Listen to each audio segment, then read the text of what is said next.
Quero agradecer os nossos visitantes, dizer da alegria de tê-los aqui com a gente. Abra sua Bíblia na primeira carta de João.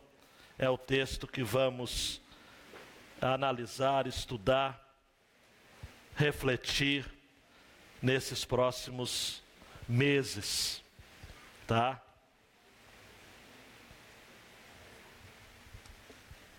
Primeira João.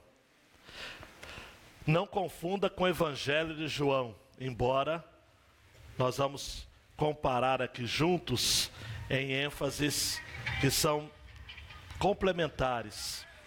Mas abra sua Bíblia nessa carta, que faz parte de um grupo de cartas que são chamadas pela igreja ao longo dos anos de cartas gerais. Ou, se você prefere a nomenclatura antiga, epístolas católicas.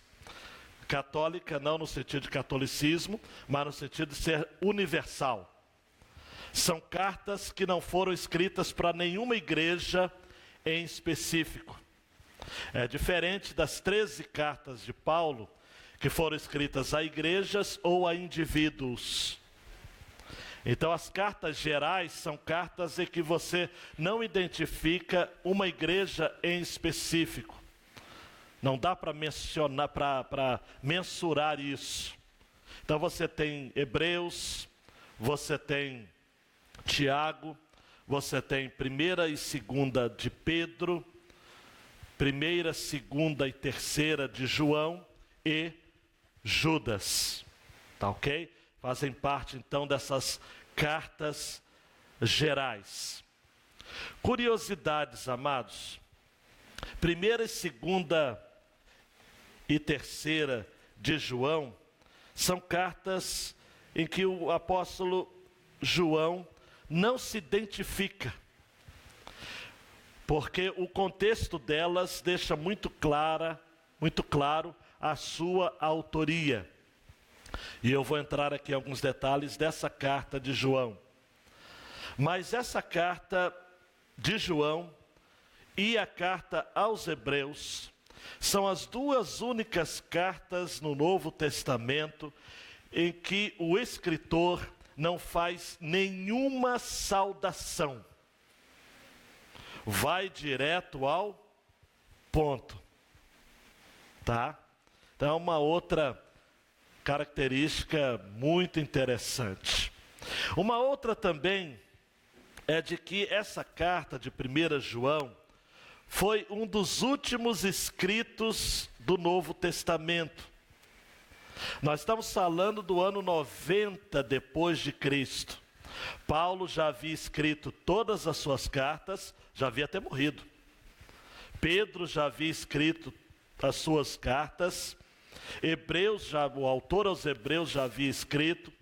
E o que a gente percebe nessa carta é de que, de fato, aquilo que era previsto, por exemplo, em 2 Pedro, Judas, e nas últimas cartas de João, ou melhor, do apóstolo Paulo, acerca de um tempo de perseguição, de influência de falsos líderes na igreja do Senhor Jesus, aquilo que era expectativa e prognóstico e previsão nessas cartas, na carta de 1 João é realidade. Então, a carta de 1 João é como que os cristãos deveriam se portar diante de uma realidade cruenta, danosa, contraditória, de falsos mestres, de falsos ensinos. A primeira carta de João, junto com tantas outras cartas, 8 cartas que nós temos no Novo Testamento, foram escritas, ela foi escrita junto com as outras, para combater uma doutrina danosa na igreja, chamada gnosticismo. Mas não se preocupa com esse termo, não. Os detalhes dessa doutrina você vai perceber ao longo da exposição de 1 João.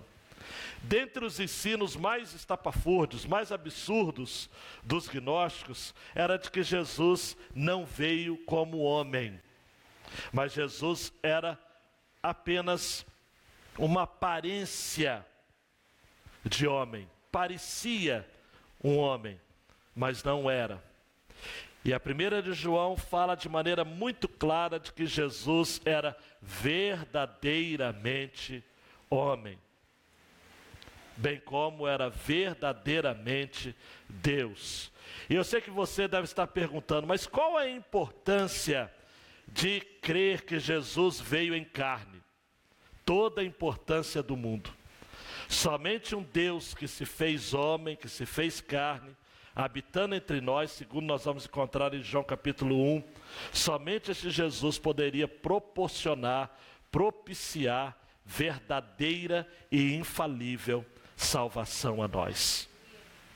Somente alguém verdadeiramente homem poderia fazer aquilo que Hebreus 4,15 fala: pois nós não temos um sumo sacerdote que não possa se compadecer das nossas fraquezas, mas um que foi semelhante a nós, em tudo foi tentado, mas sem pecado. Aí você deve estar pensando, mas pastor, qual a relevância hoje disso? Claro que nós temos hoje algumas seitas que falam que Jesus não era verdadeiramente homem. A mais clássica dessas seitas são as chamadas Testemunhas de Jeová. Mas existem muitos crentes, amados, que ainda, por mais que estão no nosso meio, ainda tem dúvidas a respeito da pessoa de Jesus. E esse sermão, quem é Jesus, que vai startar a carta, não é? Por isso que eu coloquei start, vou começar a nossa exposição. Ela é extremamente importante, esse conceito, essa ideia, essa verdade. Quem é Jesus? Jesus é um homem que se tornou Deus, ou um Deus que se tornou homem? Jesus foi um homem evoluído, um mestre, o maior psicólogo que já existiu, o maior líder que já existiu. Jesus foi apenas um mártir da paz?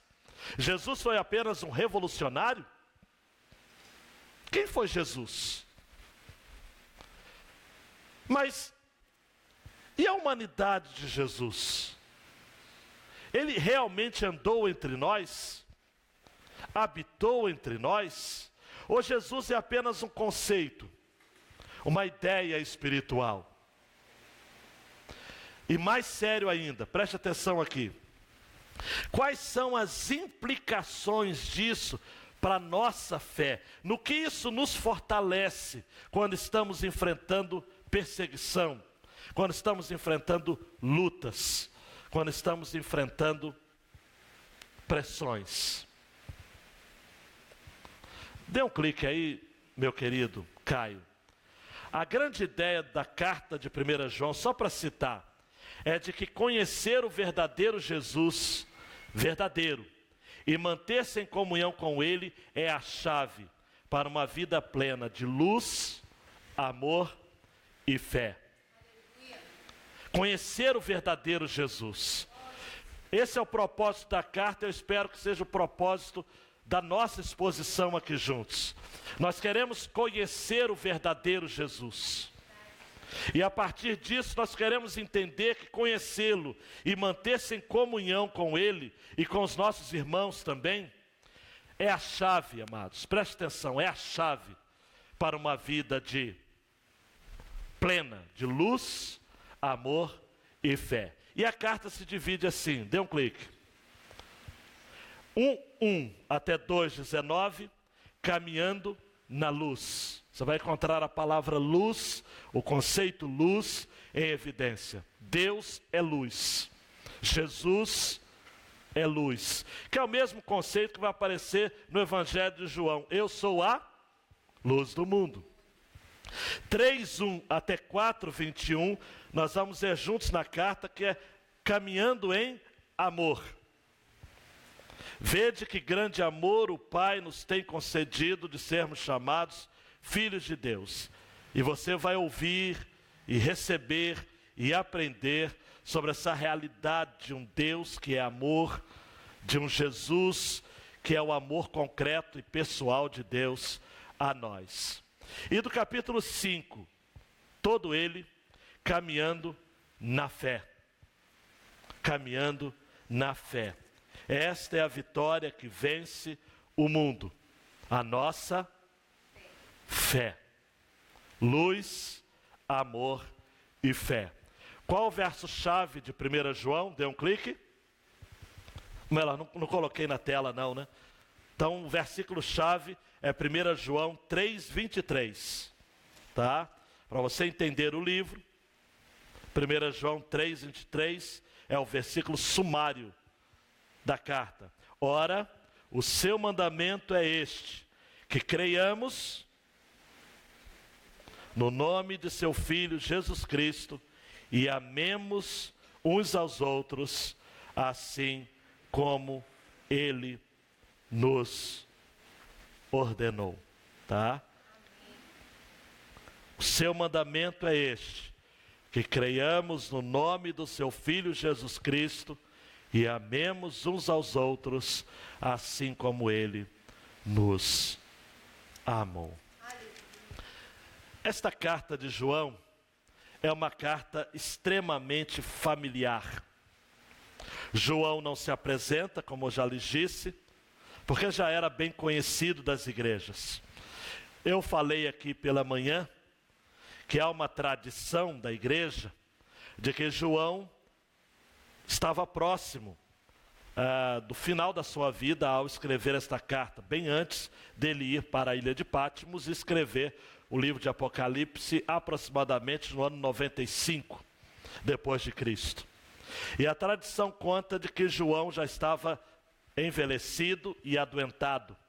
Para ele entrar nas igrejas para pregar, ele precisava ser carregado pelos crentes. E ao ser carregado e ao entrar nas congregações, a tradição diz que João dizia: filhinhos, amemos uns aos outros.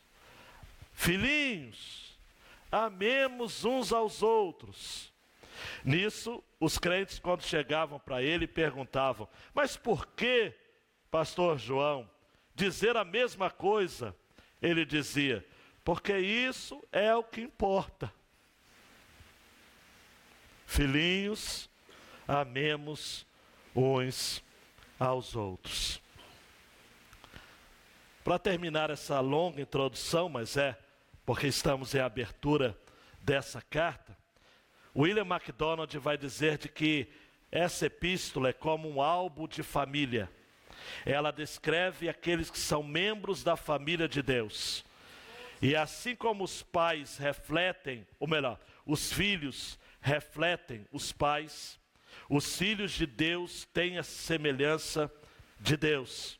E quando o indivíduo se torna filho de Deus, ele recebe a vida de Deus, a saber, a vida eterna. E a gente vai estar compartilhando algo a respeito disso. Eu espero, amados, preste atenção, que ao olharmos essa carta detidamente nesses próximos meses, como um álbum de família, você se veja lá. Você se sinta participante daquilo que está registrado lá. E que ao longo dessas exposições, seu coração seja aquecido pela verdade de quem é Jesus e do desafio de caminhar na luz, caminhar em amor e caminhar na fé.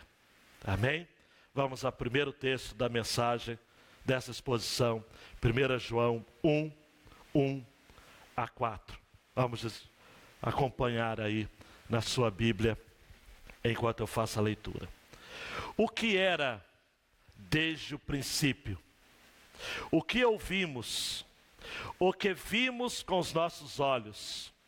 O que contemplamos e nossas mãos apalparam a respeito do Verbo da vida?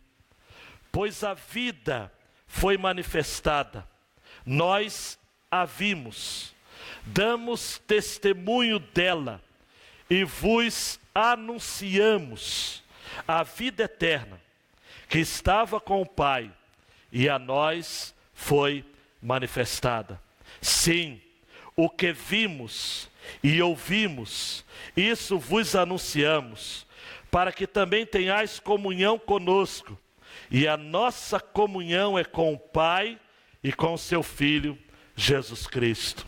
Essas coisas vos escrevemos para que a nossa alegria seja completa. Amém? Mais uma vez. Ó Deus, por favor, depois dessa introdução sobre a carta, continue falando conosco nesta porção, no nome de Jesus. Amém e amém. Amados e amadas, a grande ideia, Caio, é que Jesus é Deus, revelado a nós. E para que desfrutemos de comunhão com Deus, com alegria plena. Jesus é Deus, revelado a nós, para que desfrutemos de comunhão com Deus, com alegria plena. Quem é Jesus? Esse texto começa respondendo, um clique por favor. Jesus é o verbo da vida. Versículos 1 e 2. O que era desde o princípio? Olha para mim, desde o princípio. O que ouvimos? O que vimos com os nossos olhos? O que contemplamos? Nossas mãos apalparam a respeito do verbo da vida, ou a NVI que traduz palavra da vida.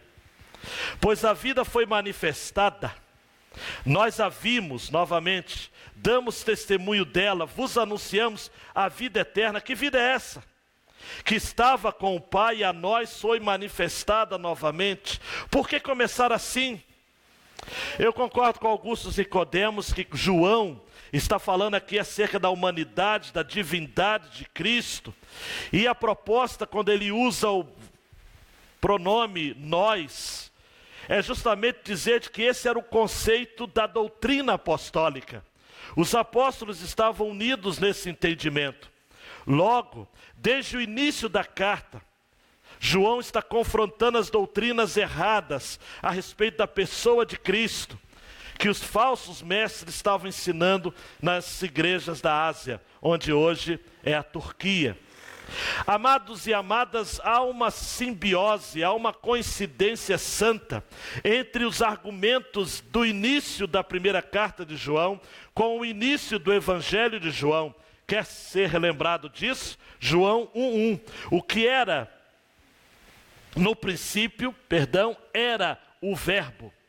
E o verbo estava com Deus. E o verbo era Deus. Ele estava no princípio com Deus.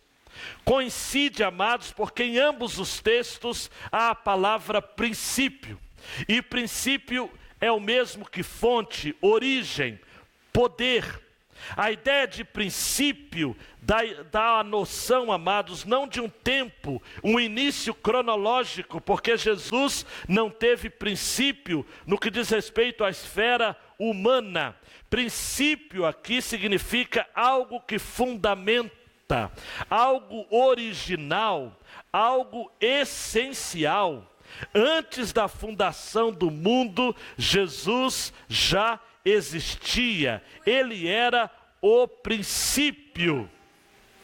Paulo vai escrever aos Colossenses 1:16 a 18, porque nele foram criadas todas as coisas que há nos céus e na terra, visíveis e invisíveis, sejam tronos, dominações, sejam principados, potestades, tudo foi criado por ele e para ele. Ele é antes de todas as coisas e todas as coisas subsistem por ele. Ele é a cabeça do corpo, da igreja é o princípio, é o primogênito dentre os mortos, para que em tudo tenha preeminência.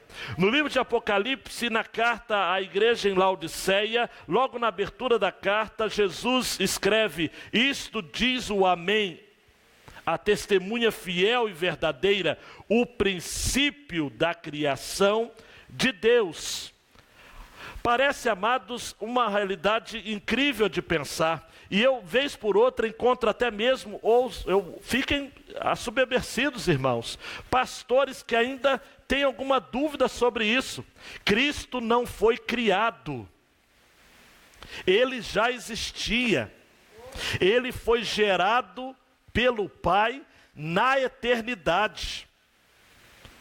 Jesus não teve um princípio específico, porque Jesus nunca deixou de existir.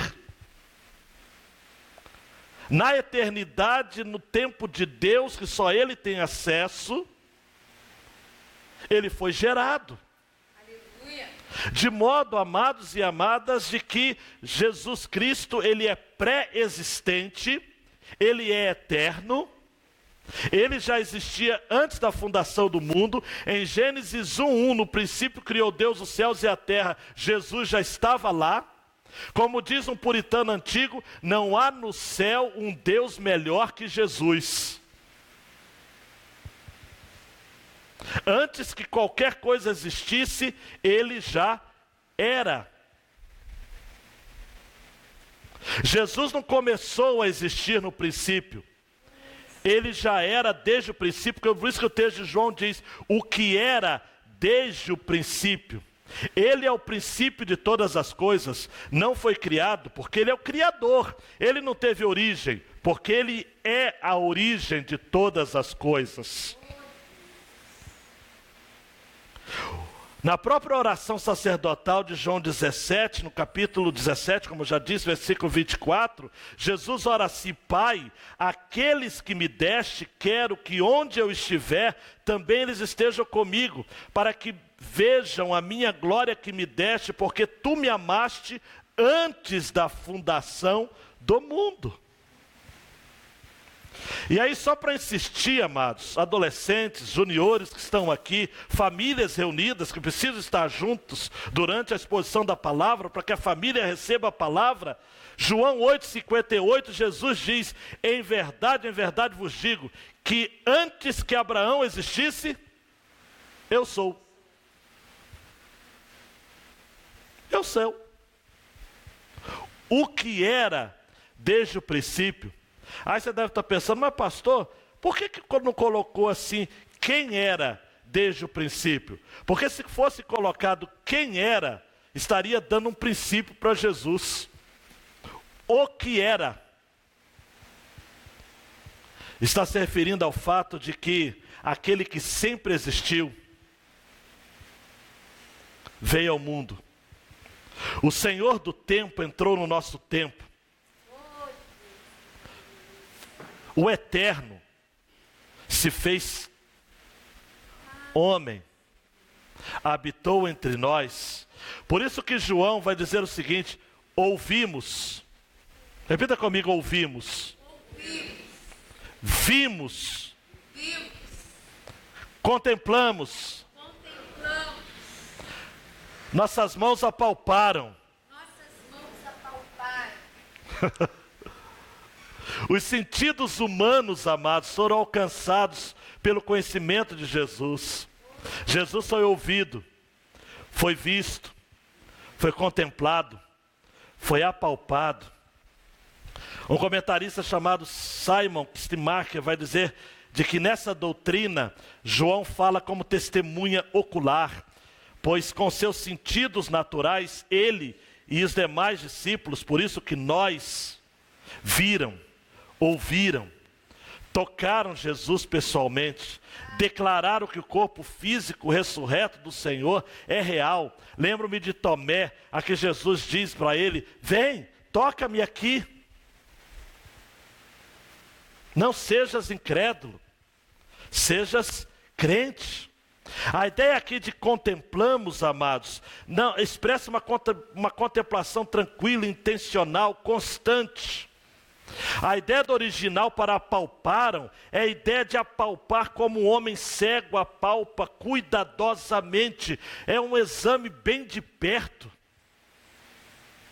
João vai estar repetindo, amados, ao longo desta carta várias vezes, em confronto àqueles que acreditavam que Jesus não havia vindo de forma corpórea. Em 1 João 4, 2 e 3, se você quiser folhear sua Bíblia, você vai encontrar capítulo 4, 2 e 3. Assim conheceis o Espírito de Deus.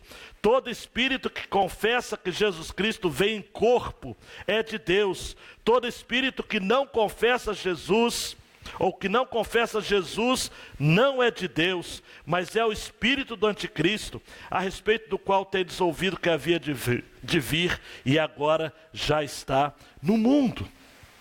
Por isso que ao final, amados, do versículo 1, Jesus é retratado aqui como o verbo da vida, a palavra da vida, rememorando, amados, aquilo que está em João 1,14. E o verbo se fez carne e habitou entre nós, e vimos a sua glória como a glória do unigênito do Pai, cheio de graça e de verdade.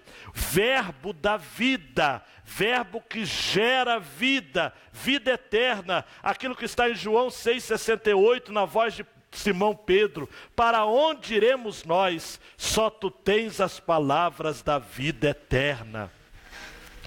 Por que verbo da vida? Por que palavra da vida? O R. Wisby vai estar nos ajudando.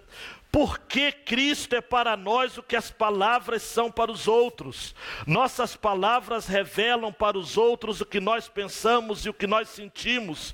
Cristo nos revela a mente e o coração de Deus. Cristo é o meio de comunicação entre Deus e os homens. Jesus é quem revela o Pai, e conhecer a Jesus é o mesmo que conhecer a Deus.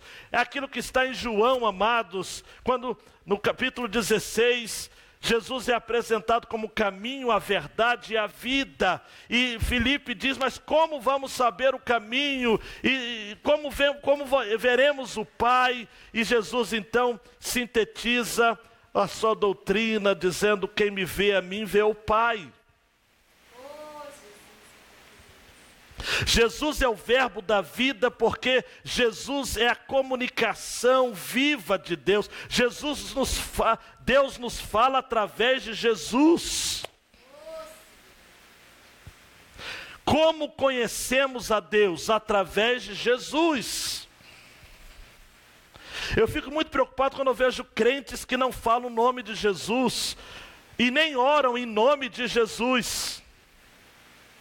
Eu estava conversando com um missionário no sul do país, e ele estava em crise, porque ele já estava há anos ensinando o irmãozinho a orar, e ele nunca terminava a oração dizendo em nome de Jesus. Ele dizia: então tá. É isso. Só voltou a falar: câmbio, desligo. Que dificuldade, amados. Olha para mim, você já reparou que as mais diversas religiões falam de Deus? E as pessoas falam assim: Deus é bom.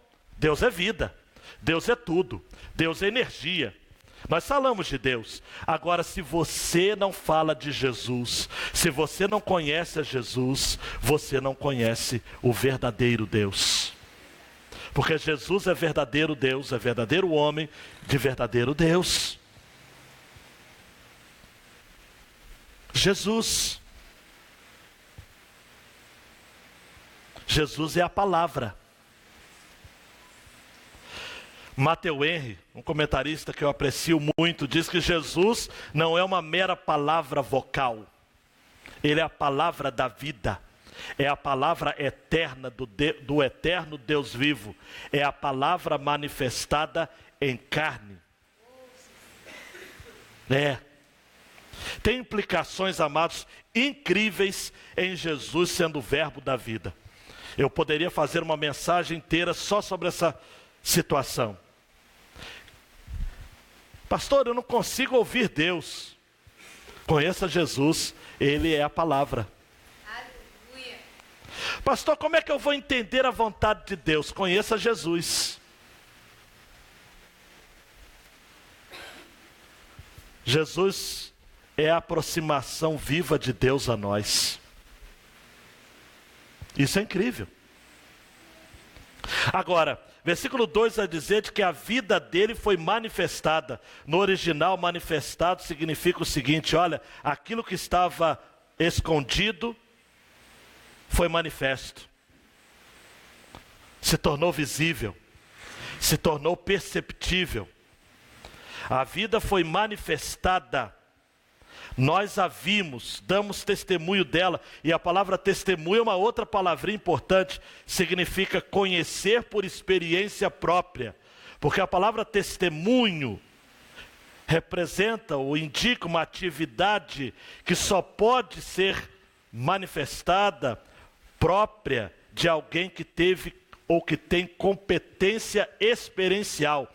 É a ideia do tribunal. Só pode ser testemunha quem presenciou o crime ou o delito. E tem condições, então, de ser verdadeiro. Vida. Que vida é essa? A vida eterna que estava com o Pai e a nós foi manifestada. João 5,24 vai dizer: na verdade vos digo que quem ouve a minha palavra e crê naquele que me enviou tem a vida eterna e não entrará em condenação, mas passou da morte para a vida. Preste atenção, vida eterna não é apenas uma vida sem fim. Vida eterna é uma vida com qualidade, com excelência. E isso é que é fantástico. Deus saiu da eternidade. Preste atenção aqui, Filipenses vai estar dizendo isso, capítulo 2, a partir do versículo 5. Deus não se esvaziou de nada que ele possuía na eternidade. Ele esvaziou a si mesmo. Você está ligado? Tem diferença? Jesus aqui na terra tinha os mesmos atributos que ele tinha no céu. Só que ele esvaziou a si mesmo. Isto é, ele se limitou à forma humana e teve, por conta disso, necessidades humanas que precisavam ser supridas. Quais são elas? Ele teve fome, ele teve sede, ele teve cansaço, ele chorou, teve medo, angústia. Vocês estão comigo? Ele não se esvaziou. Tem gente que lê Filipenses assim: e ele se esvaziou de si mesmo. Nananina, não. Ele esvaziou a si mesmo. Foi uma ação planejada, determinada. Isso é fantástico. Para ministrar a vida, olha só, ele deixou a eternidade, esvaziando-se a si mesmo, para se tornar comedor de arroz e feijão como eu e você, limitados às tensões da humanidade, para que, uma vez na cruz do Calvário, morrendo pelos nossos pecados, ele voltasse ao céu e nos prometesse de que um dia estaríamos voltando, estaríamos indo com ele, morando com ele e desfrutando eternamente da vida com ele. Uma vida eterna, amados. Olha para mim, não quero lhe escandalizar, mas eu quero que você creia corretamente. Quando começa a vida eterna? No céu? Não. Já começou quando cremos em Cristo. Você já tem a vida eterna. Aí eu tenho que repetir de novo João 5,24. Eu vou ser repetitivo, para ser incisivo. Na verdade vos digo que quem ouve a minha palavra e crê naquele que me enviou, tem a vida eterna. Não vai ter. Tem a vida eterna. E não entrará em condenação, mas passou da morte para a vida. Isso é fantástico, amados. Deus veio morar com o homem. O infinito entrou no finito. O eterno entrou no tempo. Foi manifestado aos homens. O divino fez-se humano. Aquele que nem os céus dos céus podiam conter se deitou numa manjedoura e foi enfaixado com panos. Ele comunicou-se com os homens, fazendo-se homem. O Criador do universo nasceu entre os homens. É o verbo da vida. Segundo, Caio Mendes, ele é o Filho de Deus. Versículo 3, de novo, a mesma situação. Sim, ele vai insistir. O que vimos e ouvimos, isso vos anunciamos, para que também tenhais comunhão conosco. E a nossa comunhão é com o Pai e com seu Filho Jesus Cristo. Essas coisas nos escrevemos para que a nossa alegria seja completa. Comunhão. Comunhão com o Pai, comunhão uns com os outros. A palavra comunhão aqui expressa relacionamento próximo, íntimo. O desejo de João, amados, para nós é o mesmo até nos nossos dias.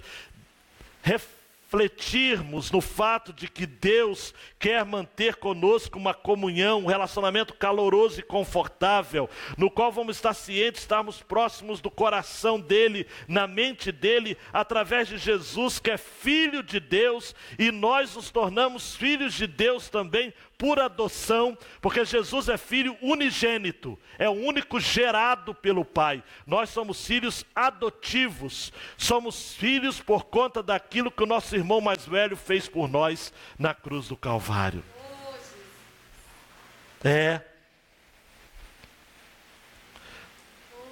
Comunhão, unidade.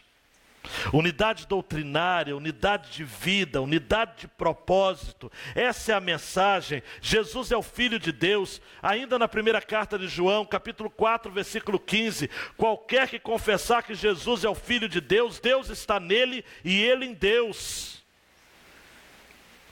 1 João 5,5. Quem é que vence o mundo, senão aquele que crê que Jesus é o Filho de Deus? Jesus, como Filho de Deus, representa que ele é a imagem expressa de Deus. Paulo vai dizer isso aos Colossenses. Tudo que Deus é, Jesus é.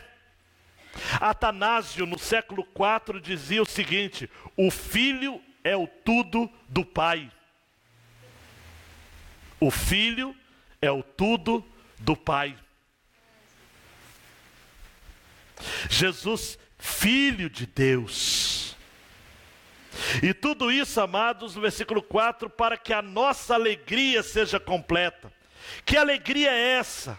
É a alegria que é fruto de uma comunhão com Deus, porque é impossível, olhe para mim, é impossível ter alegria neste mundo de pecado, se não for por meio da comunhão com Deus e com seu Filho.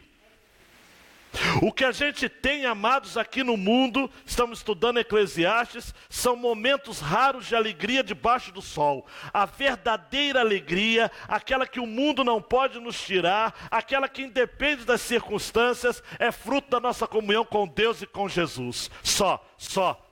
Não tem como. Não dá. A vida é injusta, o mundo é perdido, não tem como. Tudo que nós temos na Bíblia Sagrada, amados, e João 15:11 vai dizer: tenho-vos dito isto que tudo, para que o meu gozo permaneça em vós. Jesus diz: e o vosso gozo, a vossa alegria seja completa. Alegria. João deixa claro ao longo da carta que a intenção dele é encorajar os cristãos a viverem um tempo de perseguição, de apostasia. E só é possível enfrentarmos este tempo, amados. Eles estavam enfrentando no ano 90 depois de Cristo, nós estamos enfrentando hoje. Como é difícil se manter, amados. Como nós estamos vivendo em um tempo, amados e amadas, de um espírito de apatia nos crentes, um espírito de apatia na sociedade. Nós, como evangélicos, amados, muitas vezes estamos nos colocando numa posição de muito melindre, estamos nos colocando como uma posição de muita vitimização. Há muito evangélico recalcado, vitimizado. Nós precisamos entender, amados, o seguinte: o que temos o mundo não tem, e precisamos compartilhar. Jesus é a nossa alegria. Aleluia. É a nossa alegria. A religião cristã é a religião da comunhão, do encontro com Deus, do encontro com os homens. Não é a religião da solidão, é a religião da alegria. Onde está a sua alegria, meu querido? A gente às vezes brinca aqui sobre algumas vezes que a gente tenta animar os jovens, adolescentes, os crentes a se envolverem, a se alegrarem. E quando a coisa não acontece, a gente tenta quebrar o gelo aqui, como o pastor Macário fez de manhã, agora antes de começar, no início do culto. Mas, amados, eu tenho ficado impressionado. Nós éramos para ser os mais alegres da terra, verdade ou não, amados? O povo de Deus deveria ser o povo mais feliz da terra, mas nós estamos mais preocupados do que os ímpios. Porque a nossa esperança não é deste mundo, amados. Paulo vai dizer em 1 Coríntios capítulo 15, se é só para esta vida que temos esperança, nós somos de todos os homens mais dignos de lástima. Paulo vai escrever aos Filipenses capítulo 4, versículo 4, alegrai-vos no Senhor. Outra vez os digo, alegrai-vos. Não é pelas circunstâncias não, gente. Nós temos que nos alegrar. Eu leio o Salmo 16, 11, amados, e meu coração fica balançado, hein? Salmo 16, 11. Coloca lá no seu perfil. Far-me-ás ver a vereda da vida, na tua presença a fartura de alegrias, a tua mão direita há delícias perpetuamente. Mas por que a gente não vive isso, gente? Jesus é o verbo da vida. Jesus é o Filho de Deus. Por quê?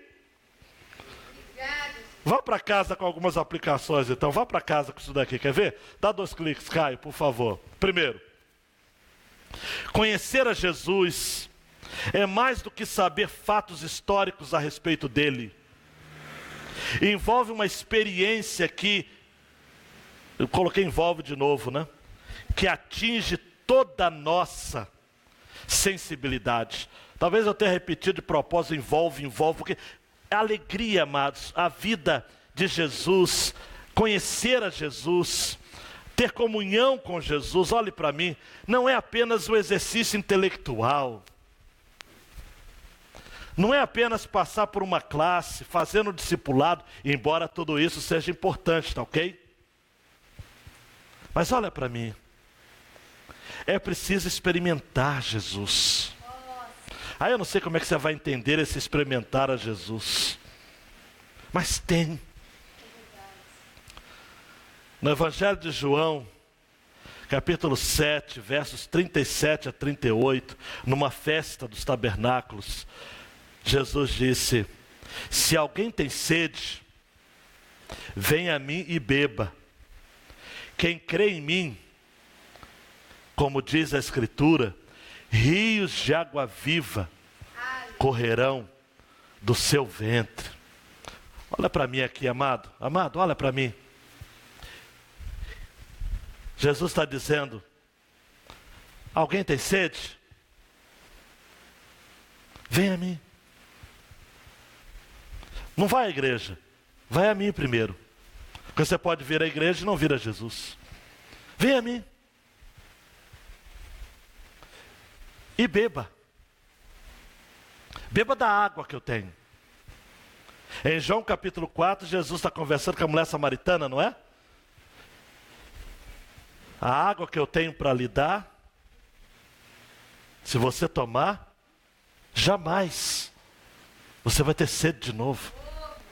Ele diz isso no capítulo 4. Aí no capítulo 7 ele diz, olha, e se alguém tem sede, venha a mim. Beba, porque quem crê em mim, rios de água viva jorrarão desde o seu ventre. Sabe o que isso significa? Significa que à medida que você tiver sede, vai jorrar água. Água. E amanhã você vai enfrentar uma crise na sua vida e vai gerar água dentro de você. Crise no casamento, água. Crise na família, água. Crise financeira, água. Crise existencial, água. Vai correr. O verbo aqui correr é jorrar, é transbordar. Não vai dar tempo nem de ter sede. Quando você pensar em ter sede, já tem água. E água. E você vai se satisfazer nele. Mais do que naquilo que ele pode lhe dar. Você vai se satisfazer nele. Aí você fala, mas pastor, eu quero ter isso. Conheça Jesus. Conheça Jesus por experiência pessoal, não é porque eu estou dizendo. Não é por conta dessa mensagem, é por conta daquilo que Jesus vai falar para você. Ele é o Verbo encarnado, Ele é a palavra de Deus comunicada a você. Ele é Filho de Deus. Deus, sendo Filho de Deus, se fez Filho dos homens, para que nós, filhos dos homens, nos tornássemos filhos de Deus. Aleluia.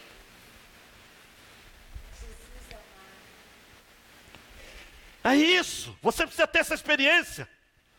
Meu jovem, meu adolescente que está aqui, meu junior, meu senhor, minha senhora, você precisa ter essa experiência.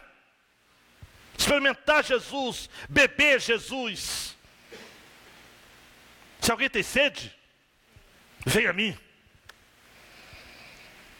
Segundo, Caio, e essa semana nós vamos ter a experiência, todas as noites, às 7 horas aqui, saindo, falar do Evangelho. E falar do Evangelho é falar de Jesus. Falar de Jesus é falar do Evangelho. Logo, o Evangelho é Jesus. Olha que profundo, amados. É um silogismo lógico. Para quem estuda filosofia.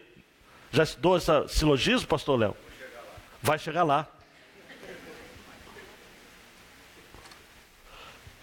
Falar do Evangelho é falar de Jesus. Falar de Jesus é falar do Evangelho. Logo, o Evangelho é Jesus.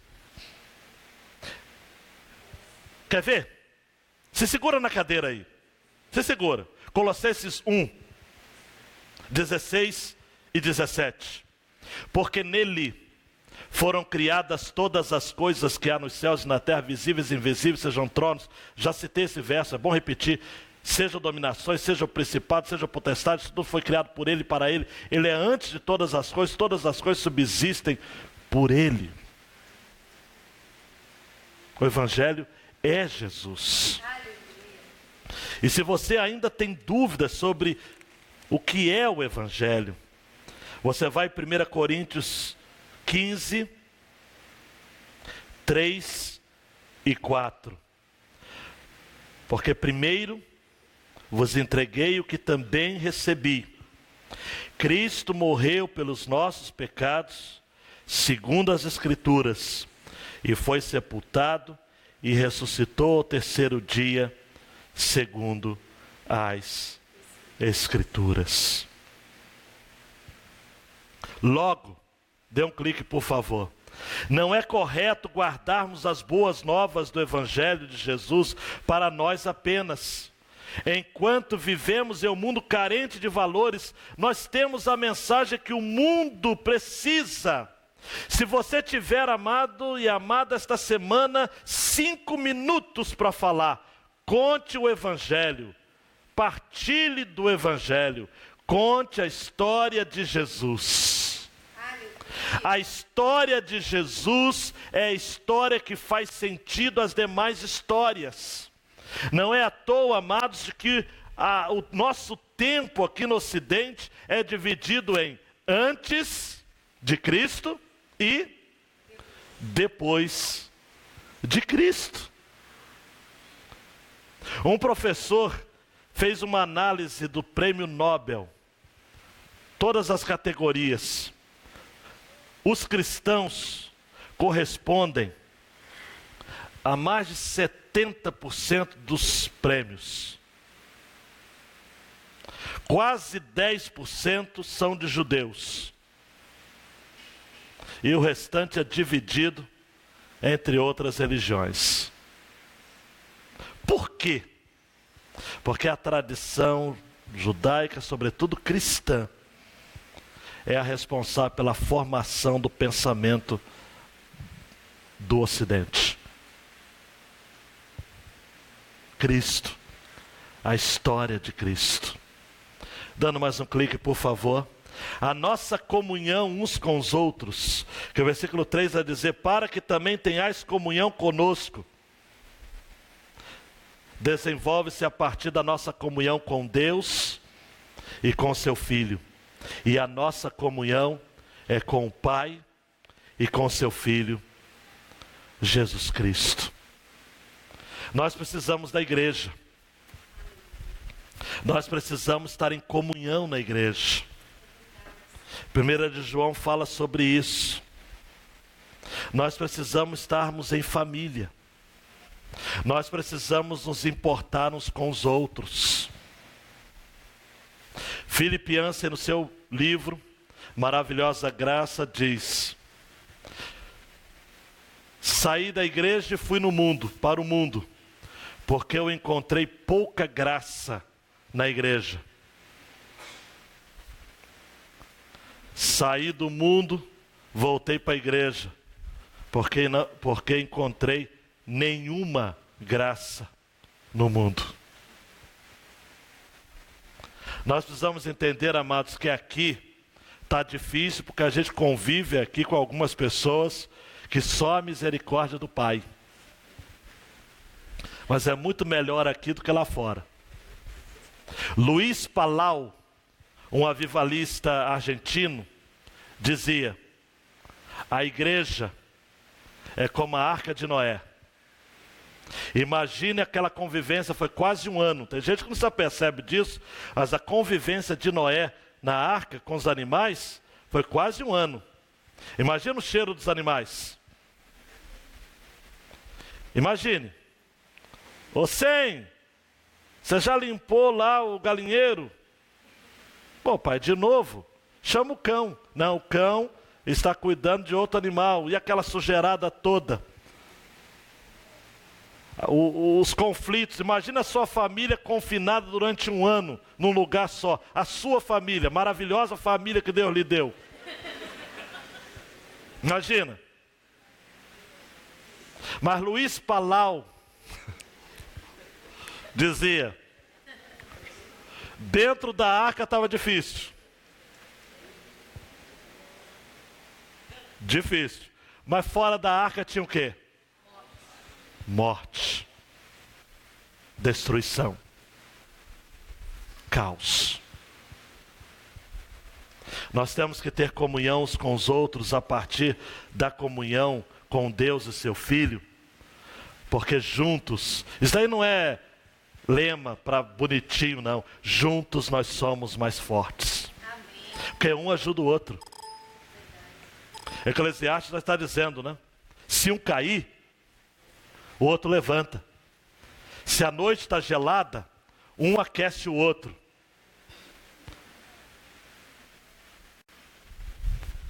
Cordão de 3 dobras não se quebra facilmente.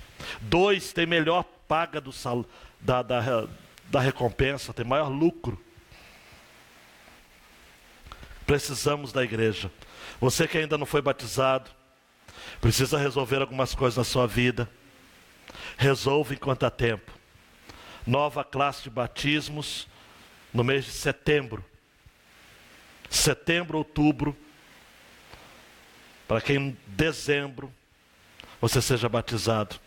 Retorne. Você que está desviado, é membro de alguma igreja, já foi membro de alguma igreja e precisa voltar à comunhão. Setembro é a nossa assembleia. Nos procure. Você não pode ficar fora da arca. Há lugar para mais um. Sempre há. Venha. Aqui dentro a vida. Lá fora a morte. E última aplicação. Se você não tem vivido a alegria de Jesus, algo dele você ainda não conhece. Hoje é tempo de você viver o melhor de Deus para a sua vida. Em João 1, 11 a 13, o texto diz: veio para o que era seu, e os seus não receberam. Mas a todos quantos o receberam, deu-lhes o poder de serem feitos filhos de Deus aos que creem no seu nome, os quais não nasceram do sangue, nem da vontade da carne, nem da vontade do homem, mas de Deus. A alegria de Jesus precisa ser algo que você precisa viver. Porque se você não tem vivido a alegria de Jesus, existe algo dele que você não conhece. Jesus é o melhor de Deus. Não há outro Deus no céu melhor do que Jesus. A história de Jesus fez sentido ou faz sentido à nossa história. Eu tive uma aula de um texto de um seminário do Canadá, de Vancouver, o Regent College. E o conferencista chamado Paul Williams disse algo extraordinário. Ele falou, amados e amadas, sobre aquele texto de Lucas capítulo 24, dos discípulos do caminho de Emaús, de Jesus caminhando com os discípulos e os discípulos não o reconhecendo. E depois, quando Jesus se apresenta a eles, Jesus desaparece diante deles e os discípulos reconhecem. Será que era por isso que o nosso coração se ardia quando ele nos falava? E aí Paul Williams fala o seguinte: a maior maravilha foi que a realidade da história era bem clara aos discípulos, porque dava sentido a tudo. De repente, aqueles discípulos entenderam aquilo que Paulo mais tarde estaria dizendo, que Jesus revela o mistério da vontade de Deus a nós. Olhe para mim, por favor, se segura na cadeira, porque esse entendimento é forte. Conhecer a Jesus implica em ter o verdadeiro olhar sobre as coisas. Você só consegue compreender a história do mundo, você só consegue entender a história da sua família, você só consegue entender a história daqueles que estão em volta, você só conhece ou só consegue compreender bem a sua história a partir da história de Jesus. É aquilo que C.S. Lewis vai dizer: eu creio no cristianismo como creio que o sol nasceu. Não somente porque eu vejo, mas porque por meio dele eu vejo todas as outras coisas.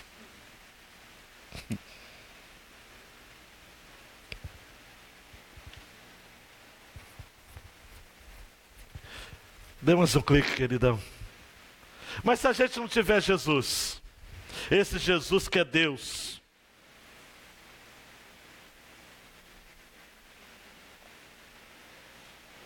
revelado a nós,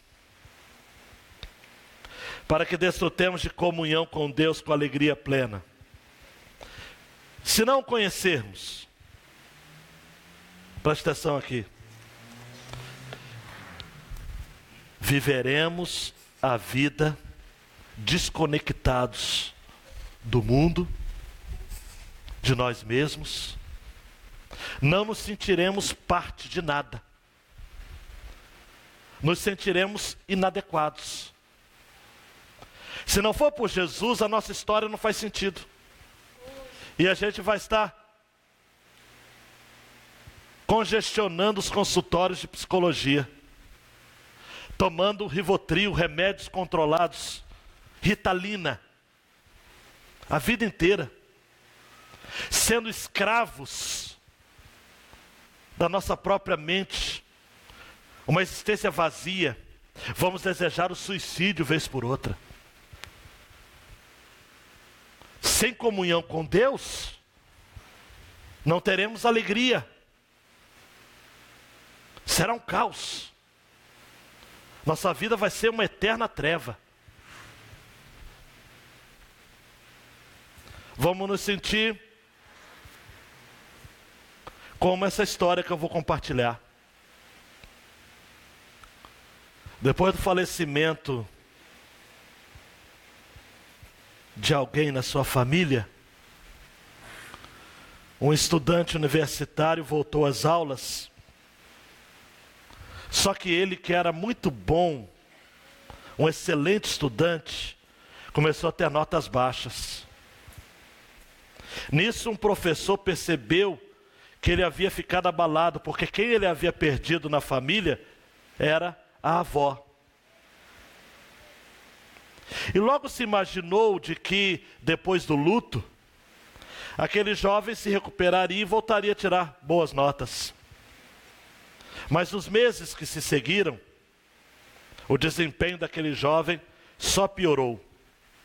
E o rapaz então conversou com alguém, dizendo qual era o problema. Aquele jovem disse que enquanto visitava os parentes, ele encontrou a Bíblia antiga da sua avó. E ele começou a folhear a Bíblia antiga da avó. e descobriu ali registros de família que revelavam que ele era filho adotivo. Você consegue imaginar esse trauma? O jovem estava na universidade. Por isso que a gente sempre orienta os pais que adotam filhos ao falar enquanto são pequenos. Ele descobriu na universidade. Mas sabe qual foi a fala desse jovem? Eu não sei mais a quem pertenço. Não sei de onde eu vim. O ponto é, se você não conhece Jesus, revelado a nós, você não desfruta comunhão com Deus, com seus irmãos, e por conseguinte, jamais terá alegria plena. Será como esse rapaz, não sei a quem pertenço, não sei de onde eu vim. Mas estenda suas mãos aqui agora. Estenda todos. Quando você crê em Jesus, 1 João 3, 1 e 2. Vede quão grande amor nos tem concedido o Pai, P maiúsculo, que fôssemos chamados filhos de Deus. Por isso o mundo não nos conhece, porque não conhece a Ele. Amados, agora somos filhos de Deus, e ainda não é manifestado o que havemos de ser, mas sabemos, repita comigo, sabemos, que quando Ele se manifestar, seremos semelhantes a Ele, porque assim como é, o veremos.